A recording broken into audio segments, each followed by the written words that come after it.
hoje a gente sabe que é comemorado, né, e é um dia muito específico com relação à esclerose múltipla. Hoje, dia 30 de agosto, é o dia da conscientização contra a esclerose múltipla. A doença é uma inflamação crônica, provavelmente autoimune, por motivos genéticos ou ambientais. O sistema imunológico começa a agredir a camada de gordura que envolve as fibras nervosas na substância branca do cérebro e na medula espinhal, comprometendo a função do sistema nervoso ao atingir diversas funções ligadas ao trânsito de informações dos neurônios para o resto do corpo. E quem está agora com a gente aqui no Notícias do Bem para falar sobre o tema é a neurologista Cláudia Lotti. Cláudia, seja bem-vinda, muito obrigada por você estar aqui conosco para essa entrevista.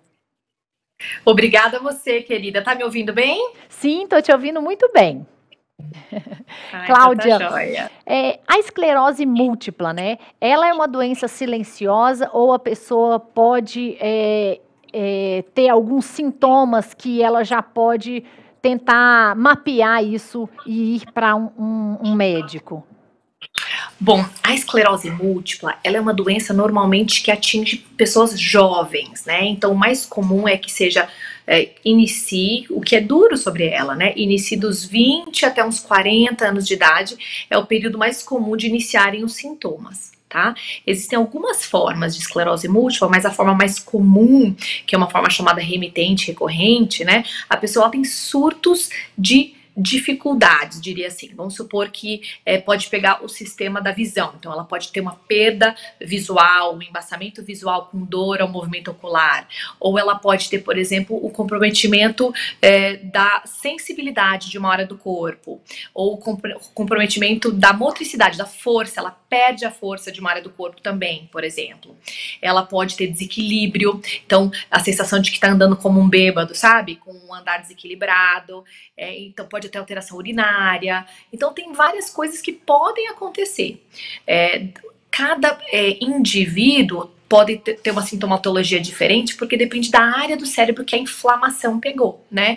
Imagina que o cérebro e a medula comandam o movimento do corpo, trazem informação de sensibilidade, comandam também a parte de coordenação, de amplitude de movimento, etc. Se você tem uma inflamação numa via, na capinha de gordura que envolve o neurônio, né, o fio do neurônio, imagina, ele para de funcionar. Se ele para de funcionar, ou não chega boas informações de sensibilidade, etc., ao cérebro, ou comandos do cérebro para o corpo de movimentação e de equilíbrio, etc., também não funcionam bem, né? Então, vem com uns surtos de inflamação que a gente trata agudamente, podem reduzir, melhorar os sintomas, pode até zerar. Muitas vezes zero sintomas. Esse é o tratamento da fase aguda, né? Do momento do surto que ele tem esses sintomas que você me perguntou. E também tem um tratamento que a gente faz de longo prazo, com medicações que fazem com que a imunidade dele não pare de agredir os neurônios, né, como se não fossem deles, né, como se fosse um corpo estranho. Então, um tratamento de manutenção para que não hajam esses surtos, não hajam essas lesões, essas inflamações pelo cérebro e pela medula, né, medula espinhal. E ao mesmo tempo, no momento que ele tem a crise, a gente também tem o que fazer para tentar diminuir essa inflamação, tá? Nesse caso, a doença, você falou que ela pode, ao invés dela avançar, ela pode regredir. Existe cura também? Olha, isso é difícil, é uma pergunta que todo mundo adoraria, né? A gente adoraria falar que existe cura, né? Mas, na verdade, ela é uma doença crônica, como pressão alta, como diabetes. Tem fases que a doença pode ficar um bom tempo quietinha, né? Os tratamentos, eles visam reduzir a quantidade de inflamações, né?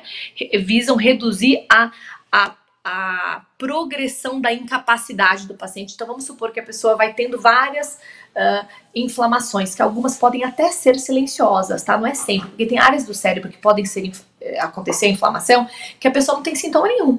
A gente só percebe quando a gente faz um exame, uma ressonância, que a gente compara uma com a outra e a gente fala, ué, apareceram umas manchinhas aqui que não tinham antes, né? Então, podem ter alguns eventos que são silenciosos. Então, o objetivo do tratamento é reduzir esses inflamações, tanto as que dão sintomas quanto as silenciosas, para que esse paciente não venha a ter incapacidades ao longo dos anos, né? Ah, eu andava rápido, hoje eu não ando mais. Ah, eu andava bem retinho, agora eu ando caindo para o lado. Ah, né? Então, tem um objetivo de reduzir essas incapacidades ao longo dos anos. Mas, assim, em termos de cura, a gente conhece casos que ficaram anos sem atividade. E o que acontece, às vezes, com alguns pacientes, é que à medida que eles vão ficando mais velho, o sistema imunológico dele fica um pouquinho mais, como é que eu diria, mais fraquinho, então ele tem menos atividade da doença. Então acontece de pessoas falarem assim, olha, a impressão que eu tenho é que a doença está super controlada, que eu não tenho quase nada. E a gente consegue uma sensação de praticamente nenhuma atividade da doença com os tratamentos também. Hoje tem muito tratamento para essa doença, né? Diferente de, sei lá, 40 anos atrás, era uma outra realidade. Os pacientes ficavam com muita sequela muito jovens. Hoje em dia, não. Você vê os pacientes inteirões super bem numa fase mais avançada de idade, entendeu? Uhum. E nesse caso, Cláudia, é uma doença que ela é hereditária ou é devido aos hábitos que a pessoa tem? Essa pergunta é muito boa e tem muitas teorias, né? A gente crê, sem dúvida alguma, que é algo multifatorial. Então, você pode ter componente genético, uma predisposição para doenças imunomediadas ou doenças autoimunes, mas você tem fatores outros que interferem. Por exemplo, se você teve infecções por vírus quando mais novos, determinados vírus podem estar associados a um risco maior de ter a doença. Se você tem uma quantidade de vitamina D mais baixa, ou você vive em locais onde tem menos sol, existem descrições que podem ter um maior risco de começar ou iniciar a doença, né? Então tem algumas questões que estão, vários fatores que estão associados, mas não é nada que você faça, né? Tipo, ai, não, será que eu vivi minha vida perigosamente, então eu desenvolvi por causa disso, ou eu fiquei muito estressado, ou eu passei nervoso? Não é nada disso, né? Então tem muitos fatores, mas entre eles tem fatores genéticos, sem dúvida alguma.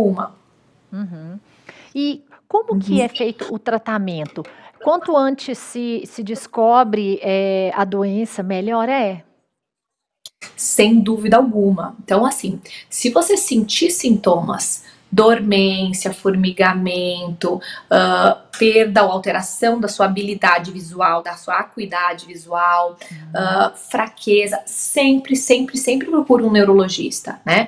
Se você tiver um clínico, algum médico que te acompanha, sem dúvida alguma, se você falar para ele, ele vai te encaminhar para um neurologista, porque são queixas muito específicas, né? Não é para ninguém sentir dormência, tô sentindo dormência na metade do meu corpo, tô sentindo fraqueza do meu lado esquerdo. Isso é sempre um sinal de perigo. Então, qualquer sintoma desse tipo, sem dúvida alguma, você deve procurar um neurologista. Normalmente, a esclerose múltipla não é é uma doença que se descobre em pronto-socorro, porque as pessoas elas vão agoniadas, achando que estão tendo um AVC ou alguma coisa dessa família, chega lá e descobre-se que é.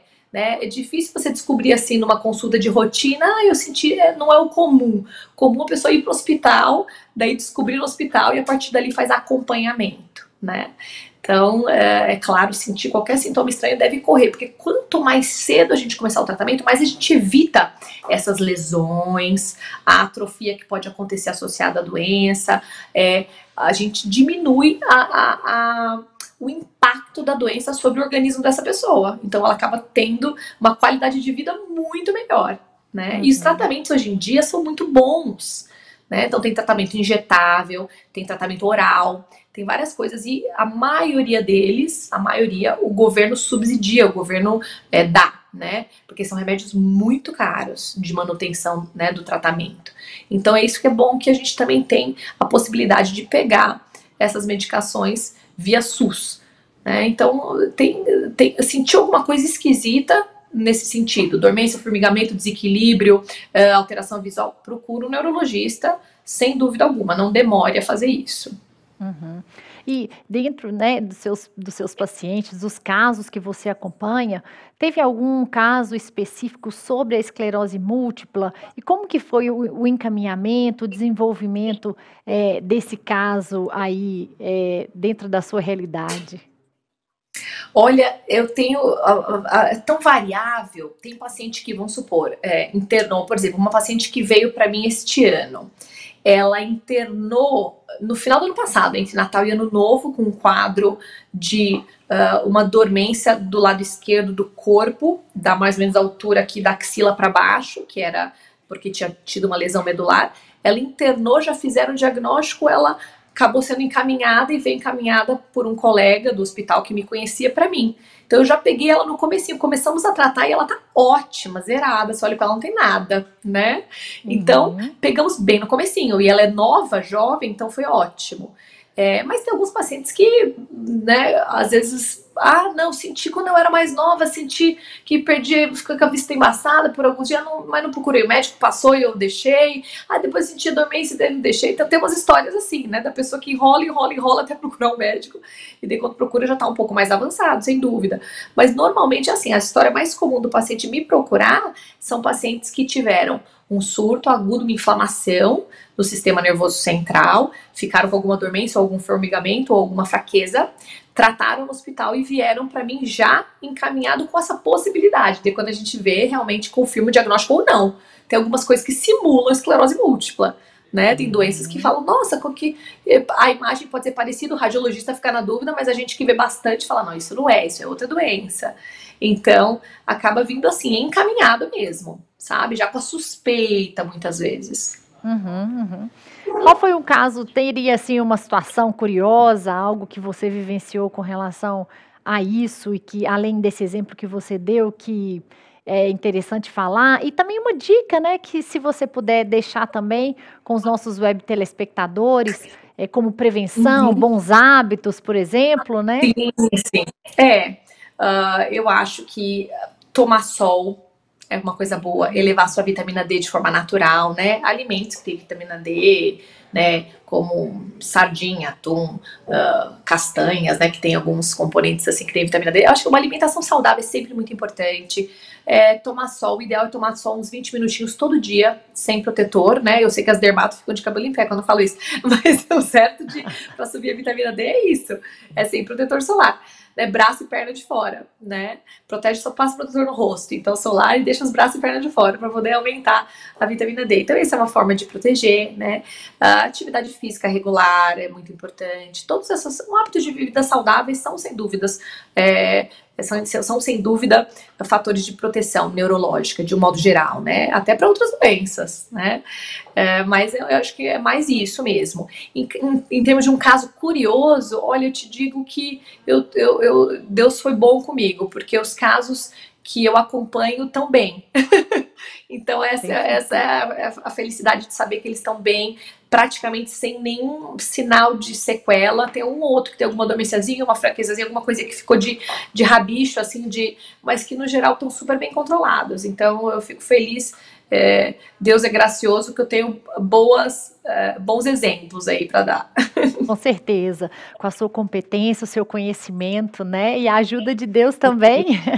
E a Sem gente dúvida alguma, é só ele, é a graça dele mesmo. Amei, amei. E Cláudia, eu sei que você falou da luz natural, né, de tomar sol e tudo, mas essa questão da suplementação faz diferença também no dia a dia, como uma ajuda mesmo para evitar determinadas doenças e Não só principalmente também isso, a né? esclerose? Sim. A gente sabe que a vitamina D é importante para um monte de coisa, né? Desde a calcificação do osso até a imunidade, tem um monte de coisa ao qual ela participa, né? Ela é uma vitamina que ela parece mais uma enzima até do que uma vitamina, num certo sentido. Então, eu acho que a suplementação, se você tem uma vitamina D boa, então se você é jovem, tem um valor acima de 20, ou acima de 60 anos, acima de 30, você tá com uma vitamina ok, né? Então só tomar sol te segura bem. Agora, se você tem ela baixa, você sem dúvida alguma tem que suplementar. No caso de ter uma doença autoimune, como esclerose múltipla e algumas outras, daí a gente propositalmente deixa um valor mais alto. Nosso alvo é deixar a vitamina D mais alta do que os valores para a população em geral, né? E isso tem um benefício. Então, sem dúvida alguma, a gente suplementa também. Então, quem tem vitamina D baixa ou quem não tem oportunidade de tomar sol, trabalha muito dentro do escritório, né? Muito fechado. Às vezes vai ser home office, muita gente fazendo home office, a vitamina D tá lá embaixo, né? fica dentro né, de casa o tempo todo. Então vale a pena suplementar sim, mas daí procura um clínico, um médico, né, um generalista, alguém que te oriente para fazer direitinho, porque também o excesso de vitamina D pode machucar o rim. Então você tem que fazer de uma forma sábia e conduzida por alguém, né? Uhum. Excelente. Cláudia, muito obrigada por sua entrevista. Imagina. Muito, muito importante e esclarecedora também as informações que você nos forneceu. Deixe os seus contatos para quem quiser te acessar diretamente. Claro, claro. Se quiser falar comigo pelo Instagram, o meu Instagram é @claudinhabia, que meu nome é Cláudia Beatriz, né? De Claudinha Bia, tudo junto. E se precisar do telefone do consultório por algum motivo, tiver alguma dúvida, carecer de alguma coisa, o consultório é 3258-0258, tá bom? Excelente. Cláudia, muitíssimo obrigada. Um ótimo dia para Imagina, é você. um prazer.